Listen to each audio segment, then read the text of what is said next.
At this time, I'm going to turn the program over to our moderators.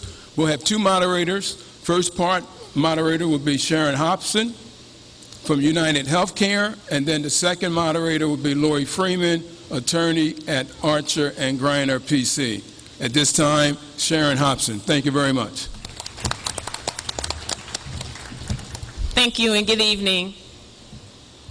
Okay, the first opening statement will come from Mrs. Gustasso. Can I say that right? Gustafaso. I knew I was going to mess that up.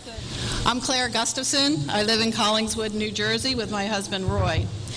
People often ask me about my background. So in a nutshell, I was born in New Jersey, in Fort Monmouth to be exact. My father was a career Army officer, and I grew up an Army brat. I spent most of my childhood in Washington, D.C. I attended Marjorie Webster College and earned a degree in retail merchandising. Like some of the candidates up here, I was also a college athlete. I lettered in 3 sports, and in 1970, my field hockey team went undefeated with me as the goalie. I had 1 goal scored against, and that statistic led me to being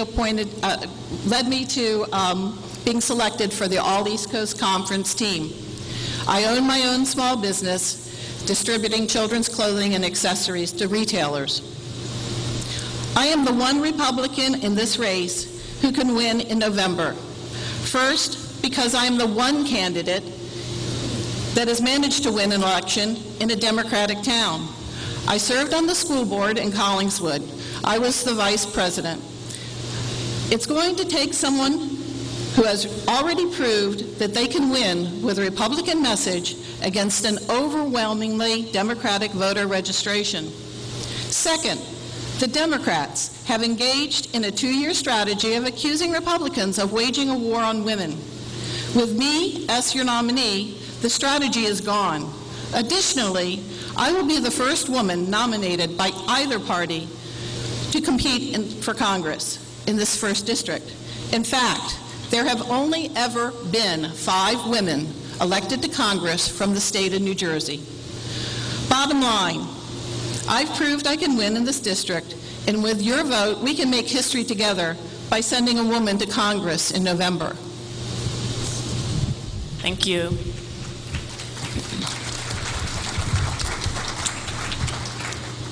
The second opening statement will come from Mr. McManus. Good evening, everybody.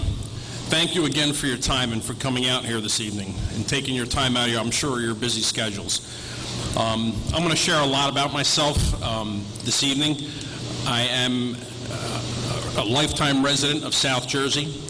I actually grew up not too far from here, right down Warwick Road in Stratford. One of the things that has really helped shape my life is my family life. As I grew up, like I said, down in Stratford, my mother and my father, they both met when my father was in the Air Force. My mother is an immigrant, and my father was from Lindenwold. He was actually a Democratic councilman back in the late 60s. I'm sure he would turn over in his grave if he found out that his son today was running as a Republican. He had passed away in 1977, and so I grew up the orphan son of an immigrant mother. And that helped shape who I am today. I had gone through school, Catholic school, both at St. Luke's in Stratford and Paul VI High School over here in Haddon Township, and I graduated with a Bachelor of Arts in Economics from what is now Rowan University. I am very proud to be married. It was 15 years just a couple weeks ago to, I have to say, the best wife in the whole wide world. I really don't care what anybody else says. We have 5 children. I think the best children in the world. Their ages range from 6 through 13. My professional career started out in vending. I see Mr. Ripa there in the front row. I actually knew him when he was over at New Jersey Transit. But I had owned and founded Appreciated Vending, worked there for a number of years before I moved on into the real estate world, where today I work for the largest real estate firm I believe in the United States. I'm running because I'm taking a look and I see what happens in Washington.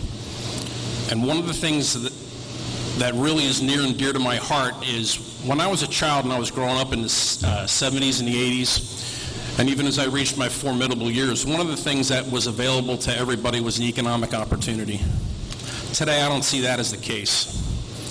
What I see that has happened in the case, and what has happened in Congress especially, is that it's become dysfunctional, where I believe, and so do many of the people that are here in the United States and in this congressional district as well, believe that Congress no longer serves the needs of the people.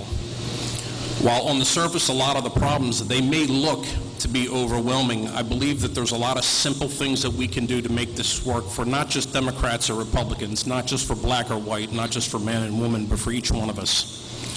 I honestly believe in my heart that in this world in which we live, it's a dangerous world. And when you look around the room, ladies and gentlemen, we're all we have.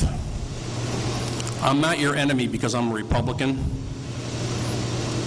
and you're a Democrat, because there are folks that are out there in this world that want to hurt us. And I think that each one of us have to have one another's back and be able to grow together and not at the expense of one another. That's why I'm running for the U.S. Congress, and that's why I'm hoping to see if I can have your vote and prove it to you tonight that I'd be a worthy choice. Thanks for your time. Thank you. The third opening statement will come from Senator Norcross. Good evening. First and foremost, I want to say thank you to the Borough of Lawnside for hosting us, the Board of Education, and Mayor. We very much appreciate you opening your doors to us. To the audience who is taking time out of their busy schedule and day to share with us in this great experiment called democracy. To the Camden County East NAACP and its president, Lloyd Henderson.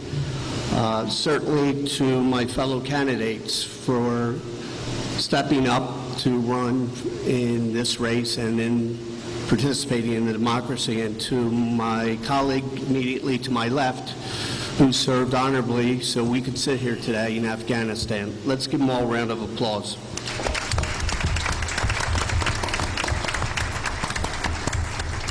But before I start, I need to take one moment of personal privilege.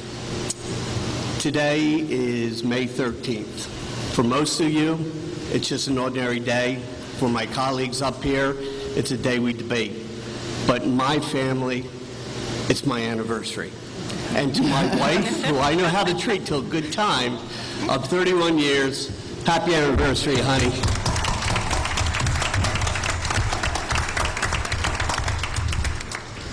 I'll pay for this. But good evening. I grew up in neighboring Pennsauken, as middle class can be. My family was rooted in the community. I am one of 4 boys, and my parents instilled in us at a very young age the need to give back for community service. They believed in it, and they practiced that. They certainly understood that the best social program is a good job with good benefits and a good pension. I'm one of 4 brothers. I'm the only one who took a slightly different path and decided to go to work with my hands. I started out right after high school as a special police officer in Atlantic City, and then had a wonderful opportunity afforded to me to become an electrical apprentice in the IBEW, a group that I am still with today. I've worked in virtually every refinery, manufacturing plant, bridge, up along the Delaware River.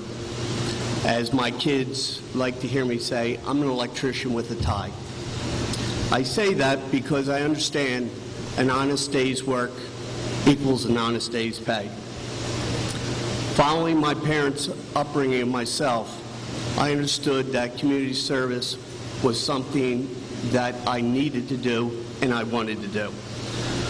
I have served on the Camden County United Way for over 2 decades, the longest serving person in that board's history. Been involved in Red Cross, Volunteers of America, Cathedral Kitchen, Frank's Place, Habitat for Humanity. The list goes on and on.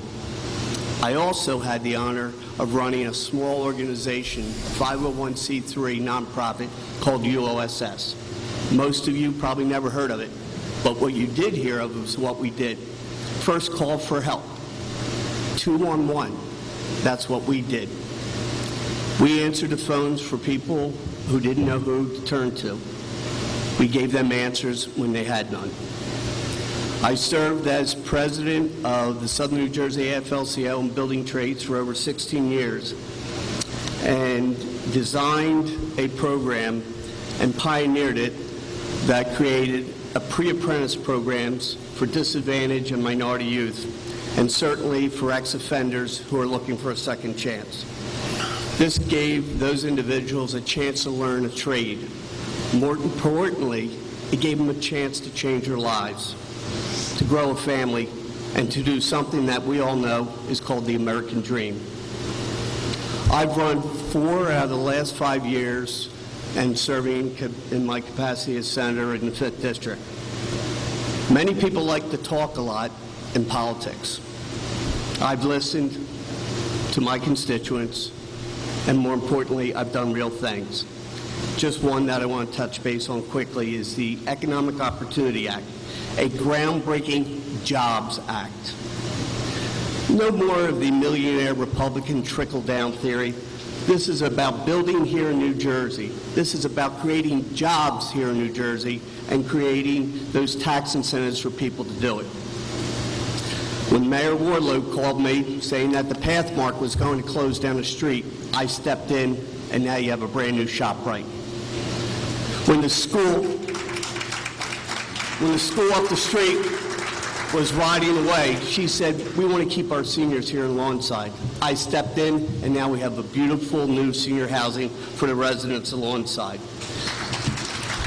This is what I did for my district in New Jersey. This is what I can do for you in Washington. This race is all about good jobs, quality education, and making New Jersey get its fair share. Thank you very much.